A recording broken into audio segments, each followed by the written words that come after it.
آج ہم پاکستان کی آئینی تاریخ کے چند انتہائی اہم موڑ کی بات کریں گے۔ بھٹو کا 1973 کا آئین، 2010 کی 18ویں آئینی ترمیم اور 2024 کی 26ویں آئینی ترمیم۔ یہ مراحل نہ صرف ہمارے ملک کی سیاسی سمت کا تعین کرتے ہیں بلکہ اس کے مستقبل کی سمت بھی متعین کرتے ہیں۔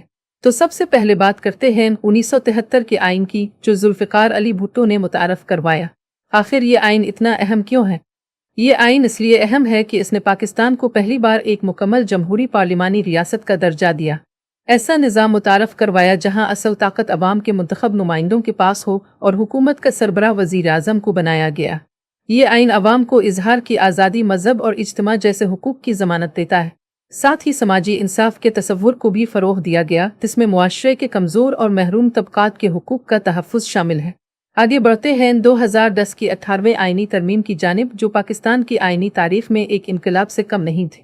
اس ترمیم نے اختیارات کو مرکز سے صوبوں تک منتقل کر کے نئی راہیں کھولیں، جس سے صوبوں کو مخصوص معاملات پر خود قانون سازی کا حق ملا۔ صوبائی اسمبلیوں کو زیادہ اختیارات دیے گئے تاکہ وہ اپنے معاملات پر آزادانہ فیصلے کر سکیں۔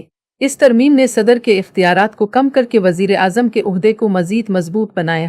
اب بات کرتے ہیں 2024 کی 26ویں آئینی ترمیم کی، جس نے پاکستان کے عدالتی نظام کو ایک نئی سمت دی ہے۔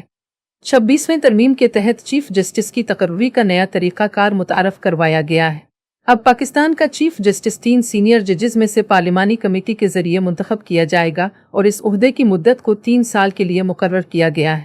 یہ ترمیم نہ صرف عدلیہ کے اختیارات کو دوبارہ متوازن کرنے کی کوشش ہے، بلکہ پاکستان کے آئینی نظام میں ایک نئے دور کا آغاز بھی ہے۔